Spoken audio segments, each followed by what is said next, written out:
Hermanos míos, soy el padre Eduardo Chávez. Soy el teólogo magistral guadalupano de aquí del Venerable Cabildo del Santuario de Santa María de Guadalupe en el Tepeyac, México. Soy el director general del Instituto Superior de Estudios Guadalupanos y he sido o fui el postulador de la causa de canonización de San Juan Diego Cuauhtlatoatzin, que en el 2000 solamente tener las fuentes históricas, sino también la convergencia de las fuentes históricas, y todo esto nos va llevando más y mejor a la verdad de Santa María de Guadalupe. Hemos hablado de que, lo voy a decir de esta manera porque así pasó, trataban de engañar a varios de la Santa Sede, cardenales, obispos, etcétera, tratando de engañar de que no había ningún estudio sobre la Virgen de Guadalupe, no se había escrito de ella, no había ningún análisis, no había ninguna investigación, no había nada, que era muy poco lo que se había escrito sobre la Virgen de Guadalupe y cosas por el estilo. Era un engaño, eso no es cierto, por supuesto que no. Ya hablamos de eso, de cómo me di cuenta de esto que se estaba diciendo, inmediatamente me puse a trabajar. Nadie me lo dijo, nadie me lo dijo, pero obviamente yo veía que era importantísimo que se supiera la verdad, y me puse a trabajar con toda la serie de documentos, de historias, de manuscritos, de libros, de investigaciones, de análisis, de estudios de que se hicieron a la Virgen de Guadalupe durante tantos años, tantos siglos, por el amor de Dios, y llegué a los 3,355 títulos. 3,355 títulos. Actualmente más o menos se ha recopilado 4,000, pero en aquel entonces 3,355 títulos era muchísimo. Hice libro, ya te lo dije, hice libro que lo manifesté exactamente en la mañana, lo entregué al entonces cardenal que era Monseñor Saraiva, su eminencia Saraiva, ya siendo cardenal se les tiene que decir su eminencia Saraiva, que era el presidente de la Congregación para la Causa de los Santos, y entonces eso ayudó muchísimo para continuar la causa. Ya se iba a bloquear cuando vieron lo mal presentado que estuvo todo lo de la Comisión Histórica de la primera parte, y que se hizo el famoso la famosa posición, tan mal hecha, da pena decirlo, da vergüenza decirlo, ni modo, pero lo tengo que decir porque es la verdad y ustedes lo pueden constatar, son cosas constatables. Todo esto que estoy diciendo, por supuesto, que incluso en la Santa Sede, en la Congregación para la Causa de los Santos, dijo, es la vergüenza esta posición de toda la historia de la congregación. Es algo terrible que te digan eso, y que se prohibía la publicación de una cosa tan nefasta, porque no eran los documentos que se encontraban dentro, sino la manera de presentarlos, faltas de ortografía, precisiones, saltos de un documento a otro. O sea, no eran los documentos, era la manera de presentarlo. Ya lo dije, ya lo hablé esto. Y cómo se hizo aquella que les presenté, incluso el bocetote, aquel ya encuadernado, ¿te recuerdas? De El encuentro de la Virgen de Guadalupe y Juan Diego, que fue el libro que nos pidió la Santa Sede para complementar la posición. Así se siguió toda esta causa de la canonización de San Juan Diego, y por eso me da muchísimo gusto el que podamos continuar en la institución, el Instituto Superior de Estudios Guadalupanos, esta serie de cosas, pero que al estudio, a la investigación, a la convergencia de las fuentes, se van dando uno cuenta de otras tantas cosas que son muy importantes dentro de la inculturación del Evangelio. Y aquí quiero llegar en el programa de hoy. La inculturación del Evangelio que hace la Virgen de Guadalupe no es sincretismo. Porque cuántas veces he escuchado, sobre todo de personas de universidades, decir que la Virgen de Guadalupe es un buen sincretismo. No es cierto. Incluso hubo aquí una conferencia que se dio, varias conferencias, una presentación de un libro que se hizo de parte de la SEM, e invitaron a algunos estudiosos, algunos profesores de universidades, y le tocó a uno esta conferencia donde habla de que es un buen sincretismo. Pues yo no. O sea, este señor, por mucho, con todo respeto, ¿verdad?, pero no entiende la gran diferencia entre sincretismo e inculturación que hace la Virgen de Guadalupe. No lo entiende. Es una línea, es una línea, pero tiene que ser muy bien aclarado para entender lo que hace la Virgen de Guadalupe. No es un sincretismo. ¿Me explico? El sincretismo es pretender juntar dos cosas que simplemente no se pueden mezclar. Agua y aceite. No se puede. Los puedes poner uno al lado del otro y poder hacer esto. Tarde o temprano, el aceite y el agua no se pueden mezclar. Eso es sincretismo. Sincretismo. Es decir, vamos a adaptar. Esa es otra palabra que puede ser usada en este sentido. Vamos a adaptar, ¿verdad? Esto se parece al catolicismo, lo de los indígenas en esto se parece a, y entonces vamos a adaptarlo. No, ese es sincretismo. Eso no es inculturación. Por eso hay que tener mucho cuidado. La Virgen de Guadalupe no es solamente o en ese tono de adaptación.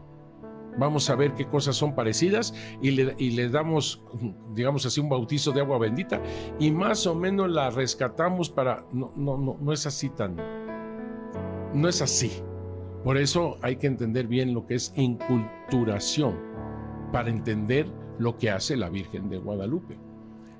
¿Por qué lo digo? Porque los mismos franciscanos veían cosas dentro de la cultura, dentro de la manifestación religiosa, de la filosofía religiosa de los indígenas, cosas muy parecidas a lo católico. Claro que sí, cada rato lo dicen, Cuando, por ejemplo, descubren algunos códices en donde se habla de algunas de las tantas formas de que se manifestaba sus ceremonias en la fiesta de Panquetzalistli, por ejemplo. Y comienzan a decir, esto se parece muchísimo a la comunión, porque eso de que hacían una especie de bollo, un pan, hecho de tzoali, que es más o menos como la alegría que actualmente tenemos, ¿verdad? Lo que llamamos el amaranto, todo eso, lo hacían de esa forma, y después el sacerdote, con mucha reverencia, cortaba en pedacitos aquello que llamaban como el cuerpo de su dios, Huitzilopochtli, lo cortaban y lo ponían en unas vasijas muy limpias y con una púa de maguey tomaban de esos panes y lo ponían en la boca a manera de comunión. Lo captaban los franciscanos. Y esto que te estoy diciendo del códice Teleriano Remensis, tú puedes verlo, y donde los españoles, viendo la fiesta de Panquetzalistli y el dibujo, ¿verdad?, que se hacía de Panquetzalistli, le pedían a los indígenas que les explicaran qué se hacía. Y ellos, con caracteres latinos y sonido español, caracteres latinos y en español, ellos ponían lo dictado por los indígenas de qué se trataba. Y por eso sabemos que dentro de eso que ponían por escrito, los mismos frailes decían así, de cómo se hacía una especie a manera de comunión. Hay otro códice, Vaticano A, en donde, siguiendo la página de Panquetzalistli, tenemos, pero en esta ocasión, un italiano, que usando caracteres latinos pero con sonido italiano, puso ahí de que cómo se parece a la Eucaristía todo este sincretismo, pues, ¿verdad? Estoy hablando de Panquetzalistli, no de la Virgen de Guadalupe, que quede claro. Estoy hablando de Panquetzalistli, porque veían que era como a manera de comunión, como Eucaristía. Y entonces, ¿qué añade en estos códices, estos misioneros o estos europeos? ¿Qué añaden? Parece que el demonio, envidiosísimo de cómo se celebraba al verdadero Dios, hicieron que estas ceremonias se torcieran malévolamente y hacer aparentar como que es la comunión para ser adorado el demonio, Satanás, con algo semejante. Aquí tenemos pues de que los misioneros captaban que muchas de las cosas, muchas de las ceremonias indígenas se parecían a cuestiones católicas, a lo que hace la iglesia, pero que luego decían, Fue Satanás el que los inspiró a hacer tremendas falsedades, digamos, querer ser adorado Satanás como lo era Dios, falseando, engañando a todos estos. O sea, no es un sincretismo lo que hace la Virgen de Guadalupe. La Virgen de Guadalupe hace una inculturación. Sincretismo, pues, son cosas parecidas, pero que, como los franciscanos pudiéramos decir, es el demonio que les hizo aparentar esto, engañándolos para el demonio ser adorado como lo era el verdadero Dios, porque era envidioso de cómo se le adoraba a Dios. Eso decían los misioneros del siglo XVI. Muchas de las lecturas que tú puedes ver, por ejemplo, Fray Bernardino de Sahagún dice igual, porque viendo, por ejemplo, otro ejemplo que tengo en mente ahorita, es el lavado que hacen los indígenas a sus niños cuando nacen. El lavado son 4 veces que los bañan, y en cada momento del baño les procuran cosas dentro de esa, comillas, bautizo, comillas, porque se parecen. Y comienza a decir Fray Bernardino de Sahagún que cuando se está bañando al niño se le pone en la manita 4 flechas, un escudo, un arco, porque así desde que nace él sabrá que tiene que hacer la guerra para tener corazones, sangre para los ídolos y para el cosmos, para que continuara con vida. Siguiendo con el lavado, la matrona, la señora, la que ayuda a la mamá teniendo el bebé, lo baña y le pone ahí la tilma que será la continuación de su propia existencia, de su propio ser. Ahí la matrona lo lava, lo levanta a la divinidad, a los dioses, y si vieras las oraciones que hace esta señora, las alabanzas que hace esta partera, la manera de hablarle a los dioses, al demonio para los españoles, y cómo le da de su propio aliento, dice Fray Bernardino de Sahagún, de su resuello, ¿ya? Y lo compara obviamente con el bautismo que hacen los católicos. Y entonces comienzan a decir, ¿no será que aquí se perdió algún misionero y les dio una embarrada de catecismo para que ahora todavía en este tipo de cosas lo sacaran adelante? No entienden cómo es todo esto. No entienden, no resuelven. La Virgen de Guadalupe no es un sincretismo, es una inculturación, y me voy a explicar para entender. Dios ha creado al ser humano a su imagen y semejanza. Dios nos ha creado a todos. No estoy hablando de los europeos, españoles ni los mexicanos. Estoy hablando de todos. De todo ser humano ha sido creado a imagen y semejanza de Dios. Dios ha puesto esas semillas del verbo en el interior, en el corazón, en el alma, en el ser de cada ser humano. Nosotros todos, paganos, no paganos, católicos, no católicos, todos los seres humanos tenemos esas semillas del verbo en nuestra condición humana. Esas semillas del verbo que están ahí y que laten y que anhelan salir adelante, esas semillas del verbo. Y que por supuesto una de las cosas más, lo que más anhela el ser humano es la vida. Es la vida. Y se pregunta qué hay después de la muerte. No puedo nada más dejar llegar y muero y ya. Tiene que haber otra cosa. ¿Por qué? Para responder a lo que palpita en mi corazón, porque aquí traigo un anhelo de vida, de desarrollo, de plenitud, de felicidad, están aquí en mi corazón. Todo ser humano anhela la vida y anhela esa vida después de la muerte.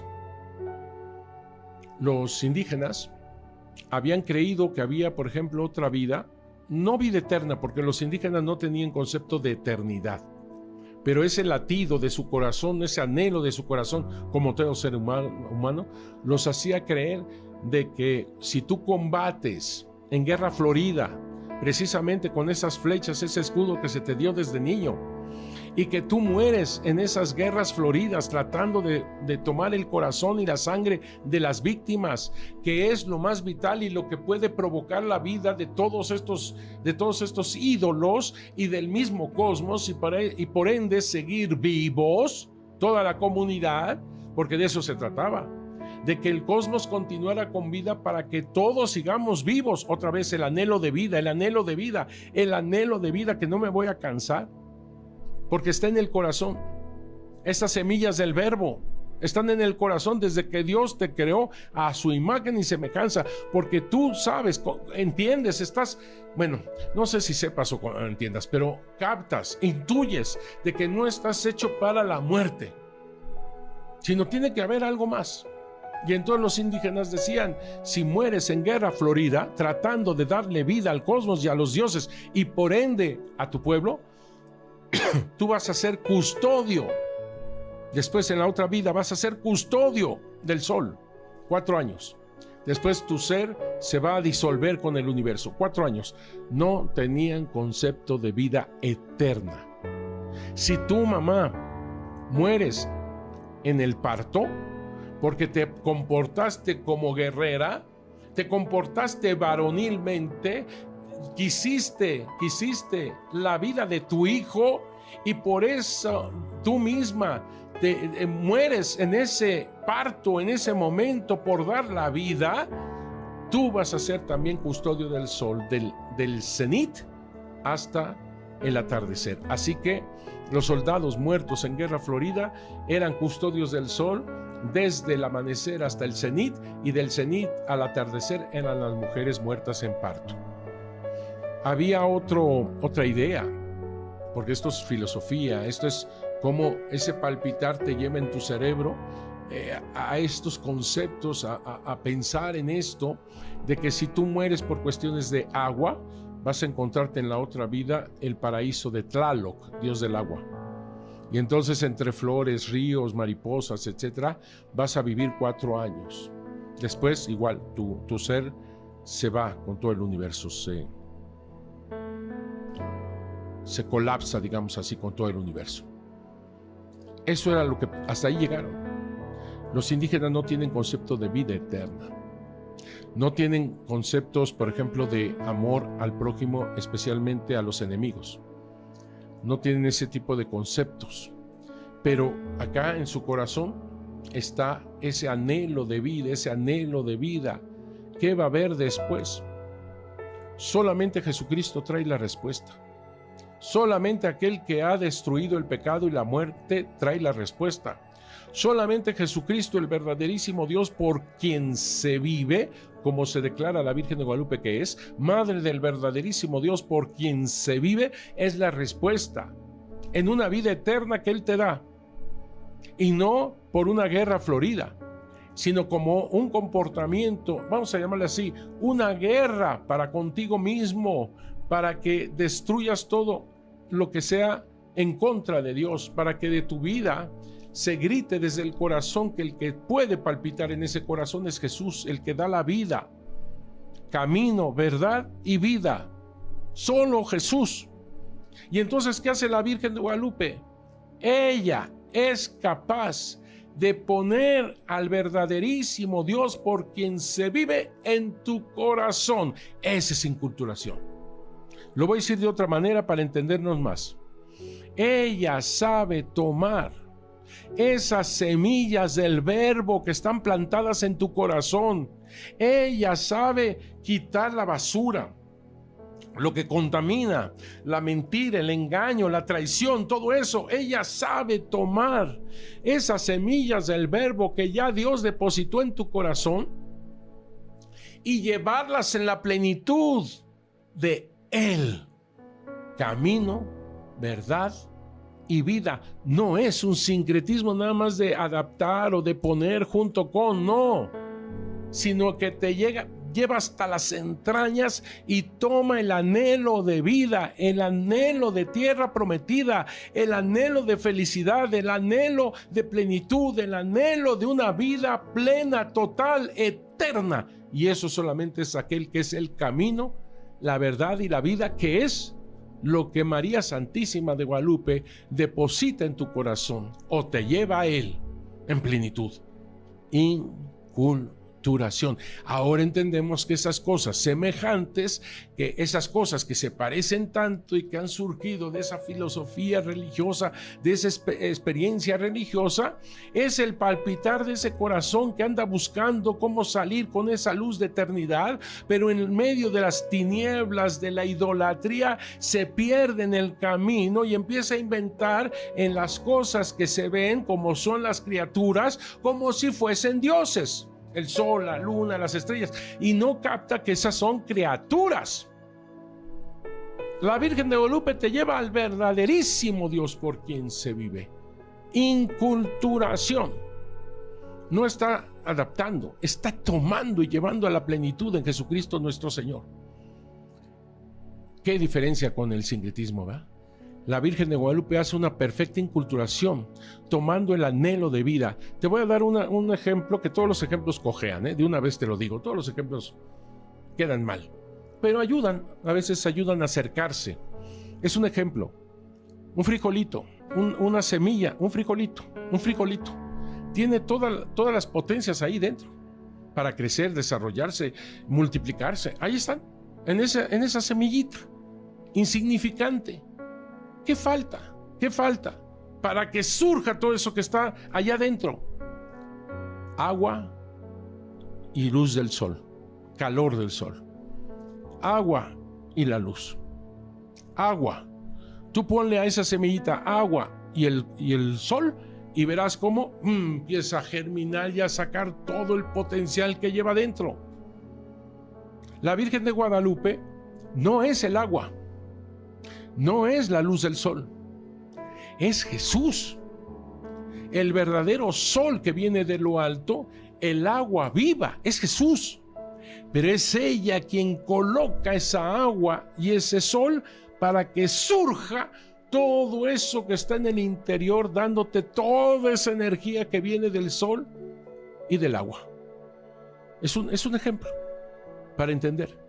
Si esas semillitas, si ese frijol está en una podredumbre contaminada, líquida, licuosa, ¿verdad? Podría medio tratar de sacar aquello, pero se contamina, se muere. Así que el anhelo de vida del ser humano, si está contaminado por todos lados, si está contaminado, porque no encuentra el agua viva, el agua verdadera, el sol verdadero, se contamina y muere. Imagínate tú tener este anhelo de vida en plenitud y viene la frustración,